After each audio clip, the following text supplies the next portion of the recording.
Whew. It's warm, innit? It's really, really hot.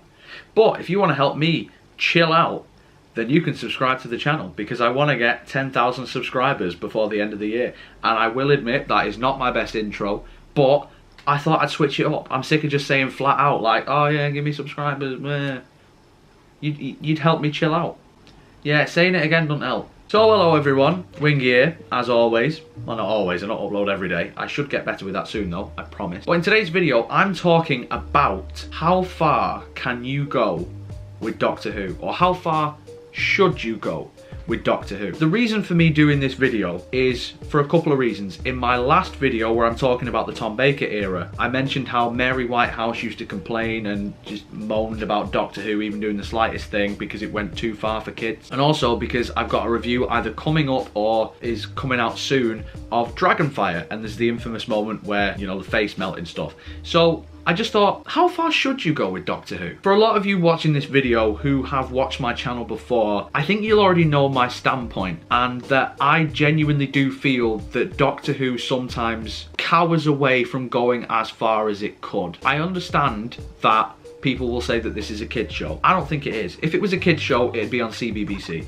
It wouldn't be on 7 o'clock on a Saturday or Sunday as it is now. I think there's times in Doctor Who's history where maybe they have gone too far, and possibly the thumbnail of this video is a reference to that. But then again, for me now, as a 26-year-old, I look back at some of those things and I remember watching them as a kid and I love them. And I think, obviously everybody's different, but you have to remember that when you're a kid, you do like something that's a bit, or at least I did, I like something that was a bit darker, because when you're a kid, you're not allowed to watch certain things. You know, you're not allowed to watch like horror films or, you know, movies with swear words in or sex scenes or anything like that. And I'm not suggesting that Doctor Who should be like some sexy, gory horror where everyone curses all the time, even though they did miss a trick when you had Malcolm Tucker as the Doctor. But I think it can go a little bit further, because I do think kids like that. I think kids like being scared, and I think kids like seeing something that will stick in their memory. One of the reasons why The Empty Child and the Doctor Dances is probably my favourite story from the modern era is totally because it scared the shit out of me when I was a kid. Obviously that story has a very happy ending, but there are some really creepy and chilling moments in it. But then again, I never really think that that story goes too far. As I mentioned, the thumbnail does reference a story that may have gone too far, and that is of course Attack of the Cybermen. The Doctor is overly violent and killing Cybermen. Now, if you ask me, I don't think that bit is too far. The bit that possibly is too far is seeing Lytton, who is pretty much a corpse, inside half a Cyberman suit, and he's all dead and everything. Actually no, it's not that bit, is it? It's the bit where he gets his hands crushed. I think the difference with that scene is if you take the blood away, I don't think it's as bad, because you wouldn't necessarily see how violent that is.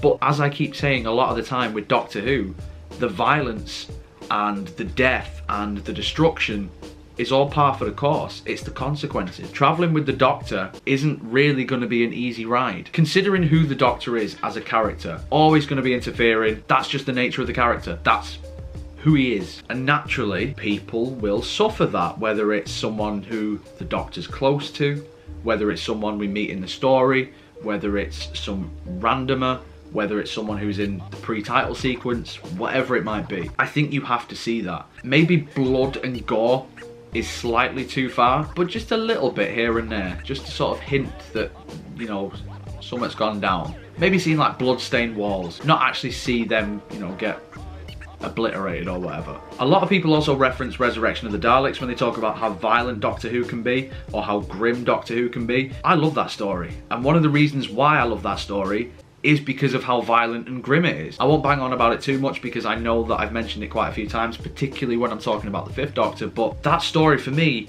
totally engaged me as a kid, because I truly believe that that is, in terms of like an out and out Dalek story, that's the best one since Power. People might say, whoa, what about Genesis? Not an out and out Dalek story, so don't you worry. Genesis is obviously like the peak of Doctor Who, but as a Dalek story, it's not that great. But even something like Genesis, that's quite a violent story where you see people getting gassed and gunned down from the very beginning of the story. You see these people who have been mutated on, like these things are littered throughout Doctor Who, but I get the feeling, particularly with the modern era, that they don't try and push the boat anymore, and they don't try and cross that line, when I know for me, these are the stories that stuck out to me. Vengeance on Varos with, well, pick a scene. Or maybe not the bird stuff, but pick a scene and it is guaranteed to be gruesome and brutal, and yet I was totally engrossed with it as a child. I don't know how other people feel about this, because I know some people are like, no, Doctor Who, you know, it should have these things, but I think you need to be a little bit careful and tread carefully because you don't want to, you know, scare kids or upset them or scar them. But I think, nah, fuck it. Obviously, like I say, not too far.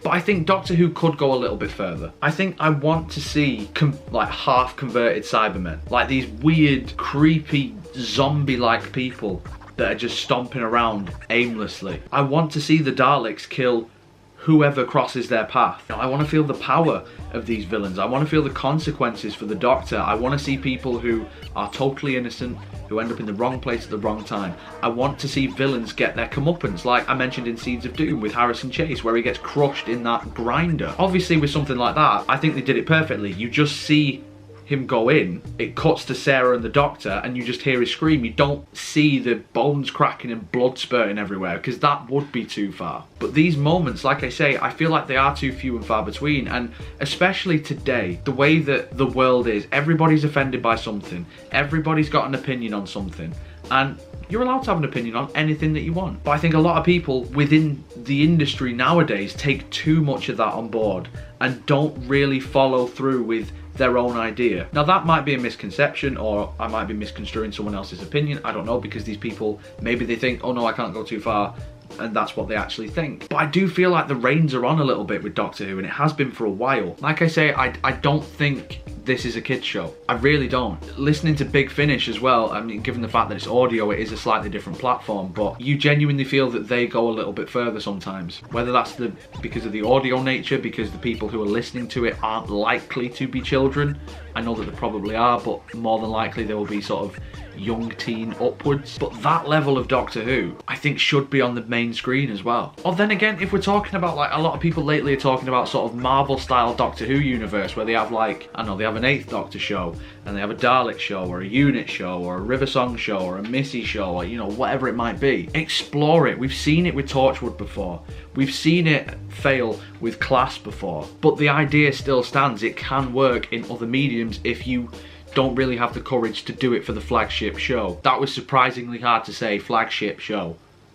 Flagship show. Actually, it's not hard, it's just, it don't feel right saying it, do you know what I mean? Anyway, back to the point. What do you guys think? How far should Doctor Who go, or how far can it go? Do you agree with what I'm saying, that it could go a little bit further and that these moments are sort of the standout really? Or do you think that the way that it is currently is fine? Or maybe is it too far for you at the minute? Who's to say? Whatever it is, let me know. I'm very curious to see what people have to say about this. And I do apologise if this came across as like a bit of an incoherent rant, because it was just a topic that I was thinking about. I didn't really plan out this video until about 5 seconds before I came on camera. If you enjoyed this video, make sure you leave a like on it, subscribe for more. Social media and Patreon links will be in the description, as always. So if you'd follow me on any of those things, then I'd absolutely love you forever. But till next time, guys, you take care of yourselves. Goodbye.